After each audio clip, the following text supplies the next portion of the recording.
This episode of WDW Today is being sponsored by MEI and Mouse Fan Travel. And the next time you're planning your trip to Walt Disney World, I know you've done it a lot of times. You're a Disney World veteran. You called Disney on your own. You made your own reservations for dining. But you know what? Why not have someone else do all that stuff for you? Let them take care of it. You've done it before. You got nothing to prove. Your wife will probably still think you did it anyway. Or maybe your husband, whoever it may be. So why not just let them take care of it, and you can focus on listening to our shows and picking up hopefully something useful. I don't know what it might be, but something useful, and planning your trip that way. So that way, they can be partners with you. Give them a try. Visit them online at www.mousefantravel.com. This is Walt Disney World Today. Give us 5 minutes, and we'll give you the world. It's Wednesday, August 26th, 2009, and this is episode 609 of WDW Today. I am Matt Hochberg of StudioCentral.com. Newell is somewhere in Wyoming. I have no idea why, but he's there. He's becoming one with a mule. That's right. Oh, my God, what a vision. Also joining us, joining Matt today's show instead is Mike Scopa, a senior feature writer and blogger for allears.net. Welcome, Mike. Haven't I seen you before? It seems like I'm always fixing this burnout. That would be Star Tours Q. Star Tours pre-show, Q, yes. Yes. And also joining us on today's show is Len Testa, co-author of the unofficial guide to Walt Disney World. Len, I was listening to a couple different podcasts out there, and of course, one of the podcasts I always check out is Our Catholic Life podcast, and they mentioned our show on there. You're right. They did. As one of the 7 deadly sins? Very well made. Why did they say we don't have a prayer? Yeah. But thank you for the shout-out to the Our Catholic Life podcast. How are you, Len? I'm well. How are you, man? Outstanding. And it's Wednesday. That means we're answering your listener questions. And we'll start with a question here from Jason from Minneapolis, Minnesota. My listener questions? What's that? First one. Why? Why? Go ahead. Sorry. Wait. Scopa, listeners. Scopa, last week we kind of jumped on you about the a lot of listeners jumped on you for the triathlon thing. But you know what? We got an emailer here. I felt kind of bad, so I got an email here for you that supports you. Are you ready for this? I'm ready. It's ready about time. Scopa Love. Yeah. It's Jason writes, I guess this is much more. I know you don't trust me. I guess this is more of an email to those who sent an email in, and not so much for Scopa. But didn't those people that emailed try to prove Scopa wrong check the email or listen to the WDW Today theme song? This is a reminder for all us listeners: Scopa is always right, no matter how unfortunate it may be. So there you go, Mike. I don't know if I like that. What was the big controversy? I missed it. Well, Go ahead, Matt. No, well, the question was whether or not there was any Ironman competitions down at Disney World, and I said no, there aren't. But there are. I think that was. I said that there are other kinds of competition. You know, like the Muddy Buddy thing, Len. Yeah. And a few of the like a half Ironman. Yeah, those are there, but a full Ironman isn't there, and it was, I was getting beat up. Yeah. Okay. Well, there you go. So some support there. Next email is from Brett Caldwell, Donald Duck Dad. Hoorah. Newell's not here to do the sound effects. Who writes, I was in Peru recently, and couldn't help but think of you when I saw this T-shirt. Hopefully Len delivered it by now. Len? Have not, but it's I have it with me. It's a cover. It's a Star Wars parody T-shirt. Yeah, it says, he writes here, in case it isn't clear, it's a drawing of an Incan versus Spanish conquistador with a Star Wars twist. So, anyway, I guess I'll get that at some point, but thank you, Brett. Yeah, you will. Yeah. Brett writes, he's got another question, though. Although it's probably for Len, could be fun for the others to guess first. We're headed to the world in a few weeks. The touring plans crowd calendar has 5s for most of the weeks, but has a 7 for one of the days. What might cause such a bump up for a Thursday? Seems an odd day for a higher crowd. Is Fred smoking something, in quotes, or is this a bump real? Morning extra magic hours at the Magic Kingdom. Remember, the crowd calendar is slightly tilted towards the Magic Kingdom. Right. So it's and Thursday's the day for morning extra magic hours when there's typically a larger crowd. Gotcha. Next email's from Jamie from the Crowncast podcast, who writes, if they give a Grammy for podcasting, you guys would win. So I was at work sneaking into our school library to work on the computers while a summer conference of district librarians was going on. I was listening to Mr. Voice Takes on the World, trying to be quiet as a mouse, when Matt said, quote, "When you go with senior citizens, they're not running marathons by any means." I gawked out loud and turned to see the entire group looking at me. My next trip is with my senior citizen, my father, 67, and wife, no age given, who will be running the half marathon in January. My question is for you runners. When will they, quote, hit the wall after the race if we are planning to go to the Magic Kingdom after the race so I can plan the attractions we see before they collapse? The thing is that they just should, as Len has said many times, you just go. You treat it as any other day. You don't stop. Don't stop. You may want to go and take a shower and change, but you get right back on that horse and you just keep going. If you stop, if you take a nap, you're toast. You're absolute toast. Yeah, the couple times that I've done this now, the best I felt was when my family brought me a change of clothes and just some sweatpants and a sweatshirt when it was cold, and I changed out of my race uniform. Actually, at the bathrooms outside of Epcot, changed there, and then went back and walked around for the rest of the day. And Mike's right. I mean, as soon as I went back and took a nap, then I started getting really sore and stuff. But I was okay. So keep moving, I guess. Just keep moving. Yeah, keep moving forward. That's right. Next email is from Lori G of Snellville, Georgia. All right, hey guys. First of all, let me add my praises to the show to the pile. The show is always informative, and I love the fun angles you guys take on all things Disney. Oh, thanks. Hey, go ahead, finish, and then I want to talk. Okay. Thanks for pulling us all into I can't imagine how that inspired something, but okay. Thanks for pulling us all into your friendship and banter. I'm sending this to the general site because for some reason Len's contact email link wouldn't work for me. So here you go, Len. Can you fix that, please? I will try. Thank you. Len, on a recent listener question show, the subject came up of what made touringplans.com different from other sites, and the answer explained that your plans were based on real math. I realized this was something I could use to show our high school students a way that advanced math concepts can be used by, quote, real people in the real world. As an answer to the ever-present, when am I ever going to use this? Exactly. That invariably comes in high school math classes. So I'm not asking for the secret to your algorithms or anything, but could you give me a little more information on the basic process that I could use to put on a bulletin board that I'm designing? It's going to show real-world applications on the subject matter the students are studying. The kids all know that my Disney's obsession, so I think it would be really fun to show them that there really can be a method to my madness. Sure. So there are a couple of things that we use math for. One is the crowd calendar that we just talked about, and to do that, we imagine breaking the day down into 15-minute increments, and every 15 minutes getting the wait time from every attraction in the park. So imagine a series of rows and columns, and every row is an attraction, and every column is a 15-minute attraction, a 15-minute time interval throughout the day, starting at, let's say, 8 a.m. and going through midnight. If you collect data like that over and over and over again, you'll begin to see patterns in the data. So imagine you get a week's worth of data at Space Mountain. So you've got 7 entries for 9 a.m., 7 entries for 9:15 a.m., 7 entries for 9:30 a.m. over the course of a week.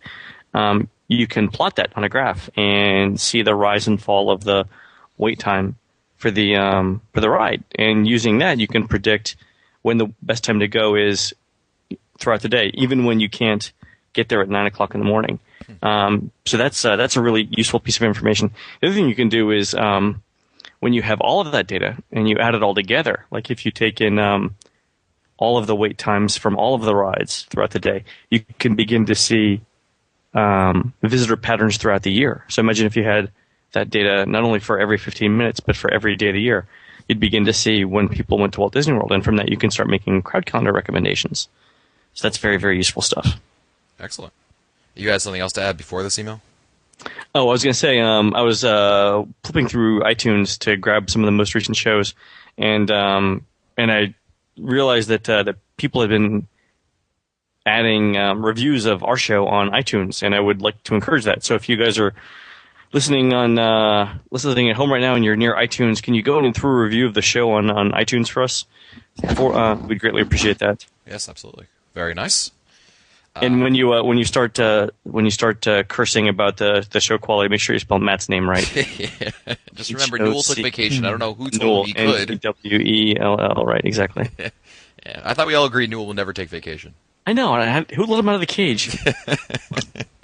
Next email is from Catherine in Colorado, who writes, "Hi, WW Gang. My partner Elizabeth and I are going to Walt Disney World soon for our 11th year anniversary. I thought it would be a great opportunity to participate in the What Will You Celebrate campaign and wear anniversary buttons during our trip. It would be really nice to possibly get the special attention for our celebration. But I'm wondering if Disney will acknowledge us since we're a gay couple. Do you know if they have a policy one way or the other about how they handle this?" I think their corporate policy recognizes domestic partnerships. Their benefits program does. I don't think you'll have any problem at all. No, although absolutely not. Yeah, right back if you do. I can't imagine there'd be any sort of problem whatsoever. No, I mean, getting the buttons, they won't even blink twice at you. They will smile, and you'll get the buttons. And I don't think you'd be treated any differently than anyone else there who's celebrating anything really. So I don't think you have anything to worry about, Catherine. I think you're going to have. Nothing at all. I'm sure you had a great time anyway since you're back from the trip, but it's the thought that counts. Let us know how it went. Yes, exactly. Next email is from Allie C, who writes hi with about no less than 15 exclamation points. She's super excited to be on the show. This is Allison Hi! from Orange, California, 5 minutes from Disneyland.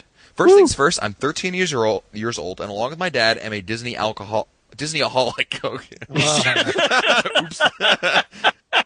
Along with my dad. Wow, that's just a slip. My apologies. Matt. We love to go to Disneyland whenever we can, but our true passion is Disney World. We love your awesome podcast and the unofficial guide. We get new ones the day they come out. Yay. Anyway, our question is there any news about Cars Land coming to Walt Disney World? Will this be built at Walt Disney World too? So Len, any Cars Land? No, that's the DCA thing. Yeah. No plans whatsoever for that. I haven't even heard the beginnings of a rumor. The stuff that I hear for World is really around. So Star Tours 2.0, which is definitely a go. A new film for Soarin', I heard, definitely a go. And then there's talk of a Fantasyland expansion. When you look at it, Fantasyland in the Magic Kingdom is really small compared to the other parks. Yes. So that might be the next big thing, but I haven't heard anything about Cars Land. Frankly, I'd like to see him. Let's pull it off from DCA first, and we'll go from there. The Soarin' film, is that the one that Dave Smith was talking about a long time ago? It's funny, yeah. So it's Soarin' Over the World or whatever. But the idea is that it's not going to be the California thing. You know what, really, frankly, which is kind of amazing because it's the most popular ride in all of Walt Disney World. And for them to get rid of the film or to change the film simply because it doesn't fit the theme of Future World, I know we've complained about it for a long time, but that's really a good thing for Disney to do. Because they could just sit there and say, well, I know it doesn't fit, but everyone likes it, so we're not going to change it. But I think Star Tours 2.0 actually is definitely a go. I'd be shocked if that's not one of the major announcements coming out at D23. Cool. Yeah. Ali adds, also, I have a comment about one of the podcasts before. I don't know which one it was because I'm trying to listen to them all, and I'm doing them in no particular order. About a 12-year-old girl and what she'd like at Walt Disney World. Well, I love all the thrill rides, like you said, and I also love all the shows, but most 12-year-olds believe they're, quote, too cool for Kim Possible, and I believe that they would definitely be considered, quote, lame. I love all the shows and just being on property because of the magic, but if you ask any, quote, normal 12-year-old, they would sneer at the thought. Anyway, enough rambling. You guys rock, and so does Disney. Keep the magical podcast that rarely brighten my day coming. So thank you very much, Allie. My apologies to you and your father for that earlier slip of the tongue. Next email is from... Well, how old is your daughter, Len? Speaking of that. 11. 11. And she did Kim Possible. She liked it quite a bit. Okay, so she's not... Well, as soon as she turns 12, instant uncool. Like a switch, yeah. Yeah, totally lame. Next email is from Amy from Kentucky, who writes, Hi guys and gal, if Annette is present. She also ditched us, so... I don't know who gave her a vacation. She writes, I'm thinking about using the Dumbo or Die 2-day plan. Our 5-year-old is now tall enough for Splash and Thunder Mountains and is absolutely determined to ride both. Where should those be inserted into the Dumbo or Die plan, with or without Fast Pass, or is there another touring plan that would suit us better? Try the Dumbo or Die is really for parents who want to forsake all of their own happiness in return for their child's complete gratification. I would say something that's going to balance it out better would be either the 2-day adult plan or the 2-day parents with small children. Let's talk about both of those. So the 2-day, any of the 2-day adult plans contain Splash Mountain and Big Thunder Mountain.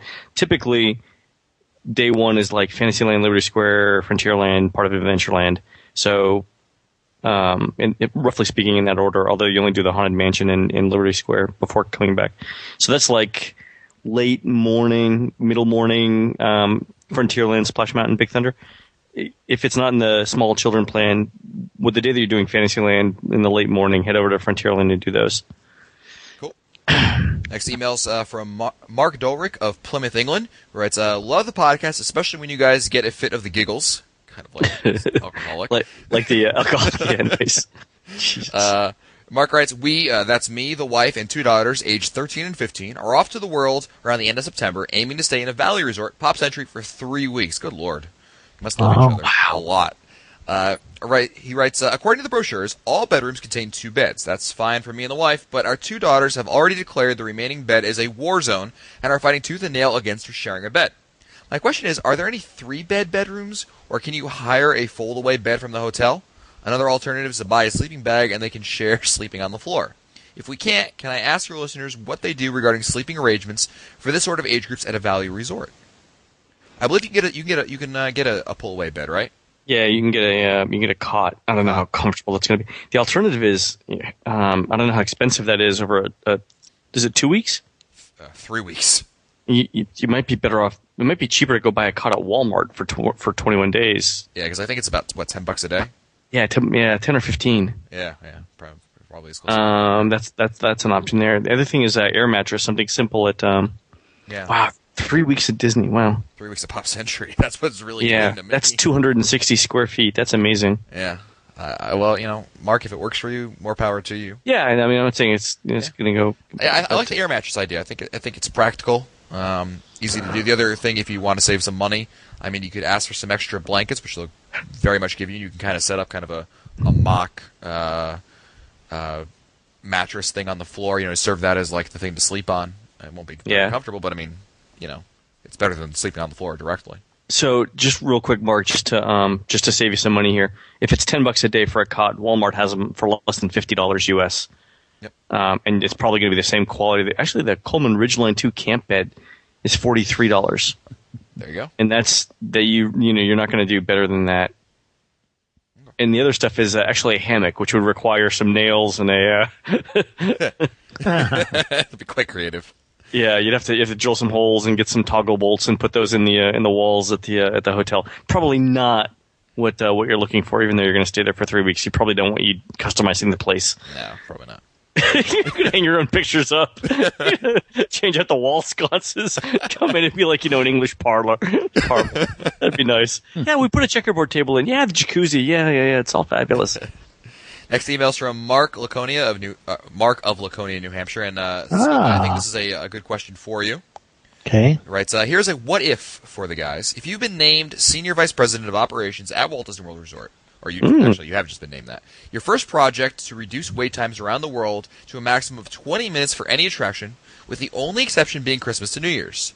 You're given a budget of $300 million, and your ideas or concepts must be implemented by February 1st, 2010, for the launch of Walt Disney World's Magic is Around the Corner celebration promotion that will allow you to draw back guests who've not been in years with reduced waits and no ticket price increase.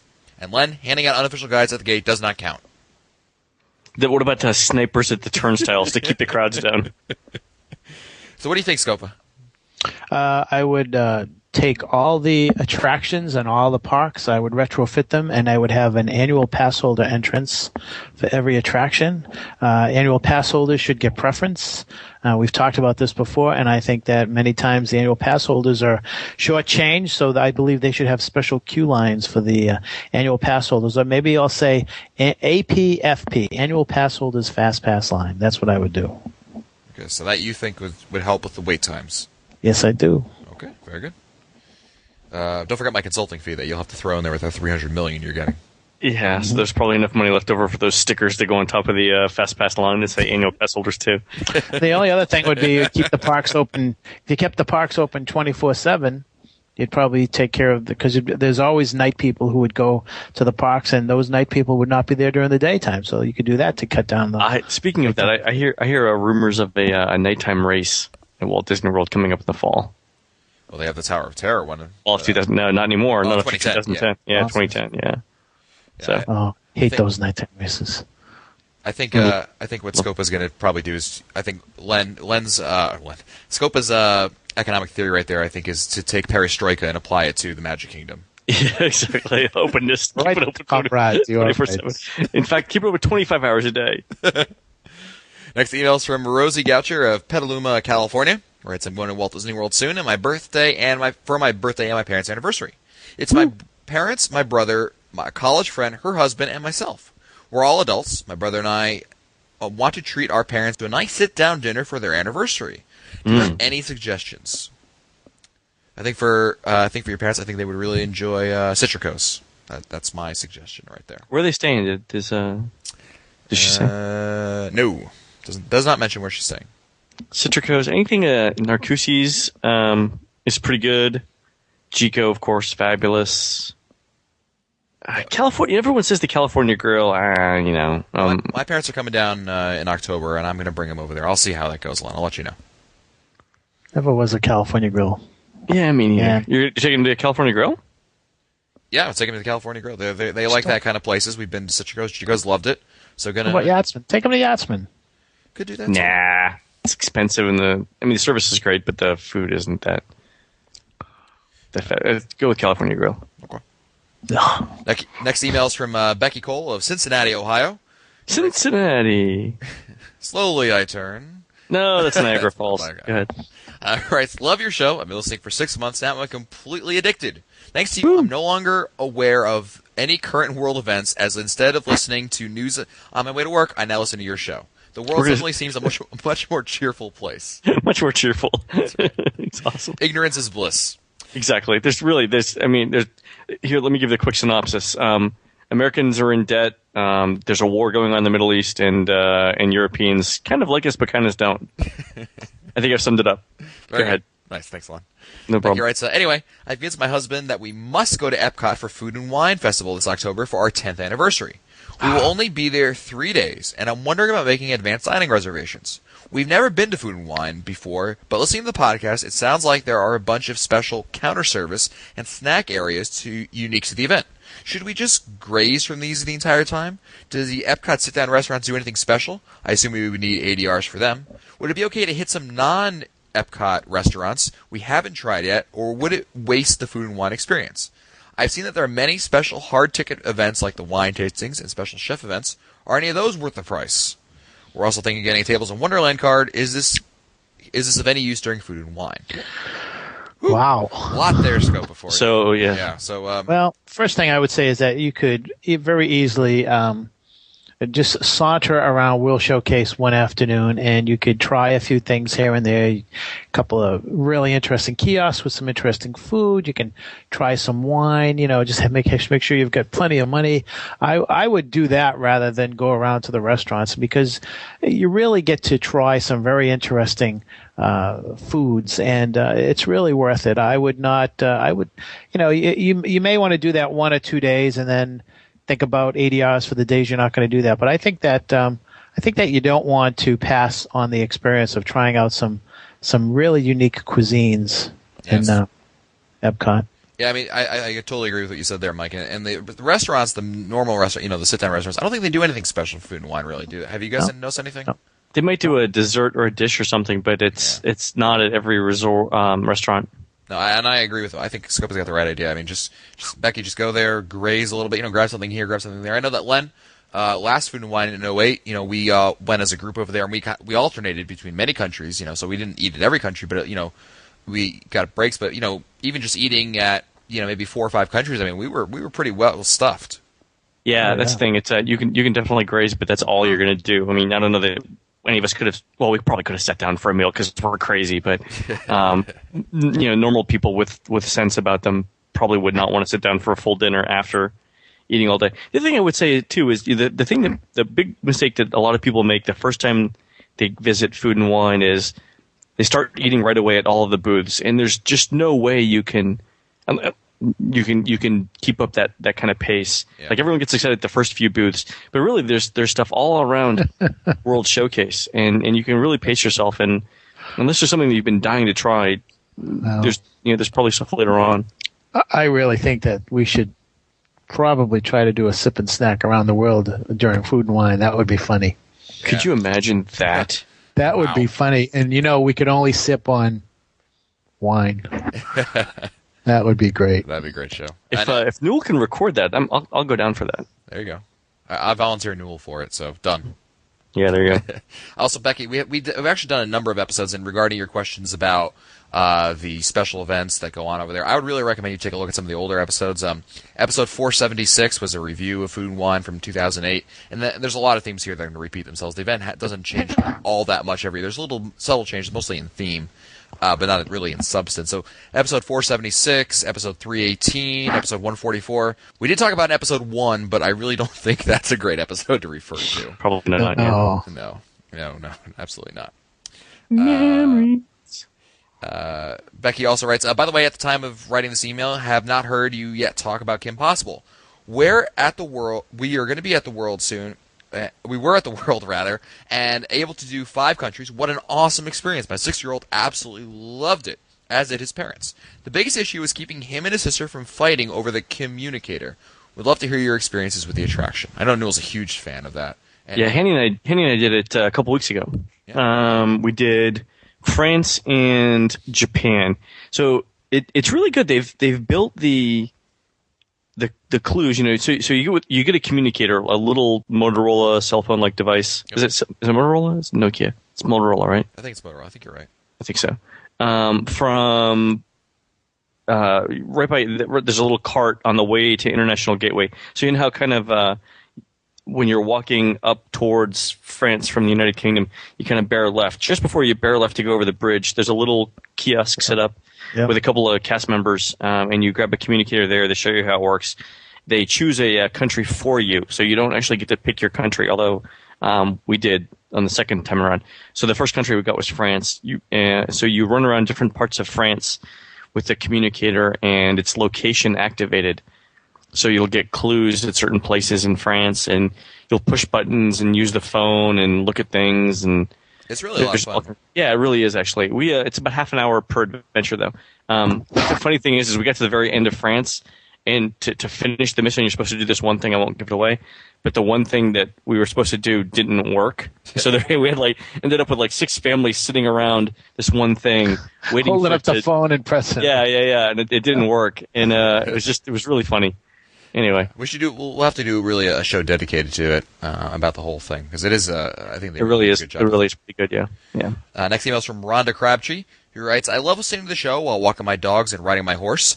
I think that's our first horseback riding listener. So I'm going to the World in October 2009. I know I'm a little early, but I love planning my trips. I was wondering how I can find out what days Fantasmic will be showing in October so that I can start planning. I understand that I really can't start until the park, and they actually did come out now. But can you please tell me where I can find these? Thanks. Love the show. Well, Rhonda, you could go to the Disney World website, but who wants to do that? It's got all that stuff on there. You can check out StudioCentral.com. I have the schedule for Fantasmic for all the schedule that's available, so it's usually about 3 months out. So just stop by StudioCentral.com for that. Check the show notes for a link to the direct page itself. All right, well, it's time for our last email of the day, and usually I give Mike Newell 3 questions to answer, 3 questions to pick from, 1 to answer. 1 gets answered today, the other 2 go back in the email queue, but Newell abandoned us, and so that means instead of Mike Newell picking, I'll have Mike Scopa pick. So, Mike, are you ready for this? I don't think so, but go ahead. Okay. Your options are, I thought Vincent Price died years ago, Matt's over there count, or yes, another Len question. Yes, another Len question. All right. Last email of the day is from Alex from Miami. I had a good feeling about that Vincent Price question, but I guess not. Yeah, that's all right. He writes, hello, Matt, Mike, Michael, Len, and the fabulous Annette. I got a Len question for you, so here it goes. Now with the Disney parks trying out a centralized FastPass location, how do you think that will affect the way or order that we tour? For instance, now, because we don't have to backtrack, we could get a FastPass for Tower of Terror at the centralized location, then rush to standby for Toy Story. When you're finished there, you could walk the tower. That's eliminated a lot of backtracking. So do you think that a lot of your plans would have to be rewritten, or will they stay the same for the most part? And of course, Alex is referring to that test that did at Animal Kingdom a few weeks back with a centralized FastPass location. Yeah, so a couple of things on the centralized FastPass. There are a lot of steps in the touring plan where we say check the standby time, and if it's more than 25 minutes, get a FastPass. The flaw that we saw with the centralized FastPass distribution earlier was two things. One, they didn't tell you the standby time, so you didn't know, for example, whether you needed one. Whether you needed one, right? So you didn't know whether like Dinosaur had a 5-minute wait and you're getting a FastPass for it, and when you don't need it. So that needs to be corrected before we would advocate using the system. The second thing is that the centralized FastPass distribution didn't actually tell you what your FastPass return time was. So yeah, it was weird. It all it was a ticket vending machine. They didn't have the signs over each one. And the problem with that is that you don't know when you're returning. So unless there's somebody in front of you that you can look over the shoulder and see what return times they got on the FastPass, you're really taking a huge chance there, because there's a chance you ask for a FastPass for Everest and it's 7 hours from now, and you might not even be in the park 7 hours from now. That's so if those two things get corrected, yeah, we might change our strategy a little bit. Otherwise, it's just not worth the thing you have to balance out there is the risk in making the wrong choice with FastPass versus the 5 minutes of extra walking. Right now, we're just saying do the 5 minutes of extra walking because the end result could be waiting in line much longer or wasting a FastPass. So if they fix those two things, yeah, it might be interesting. But for now, I don't think we would recommend it. Well, that's going to do it for us today. And don't forget that this episode of WDW Today is being sponsored by Mouse Fan Travel. And, on the Magic Meets live show that we had earlier this month, we announced the WDW Today reunion event that's happening at Walt Disney World in December, where we're going to be down there and inviting our listeners to come join us for a lot of fun events. And all the information for that is at wdwtoday.com/reunion. You may say, well, Matt, what does that have to do with Mouse Fan Travel, your sponsor? Well, you know what? They can book you for that. They have the packages right there. It's real simple. You pick the resort, bada bing, bada boom. You're going to be attending the reunion trip. You send us a little email, let us know you're coming, and it's going to be a lot of fun. So Mouse Fan Travel is the official travel agency of the reunion event that's happening this December. So check it out, wdwtoday.com/reunion for the details on that. But, of course, Mouse Fan Travel for all your booking needs to Walt Disney World and more. Cool. That's it for us today. If you want to find our older episodes, read our show notes, or send us your comments, visit the WDW website at wdwtoday.com. For Len Testa, Mike Scopa, and Mike Newell, I'm Matt Hochberg. We'll see you on the next show.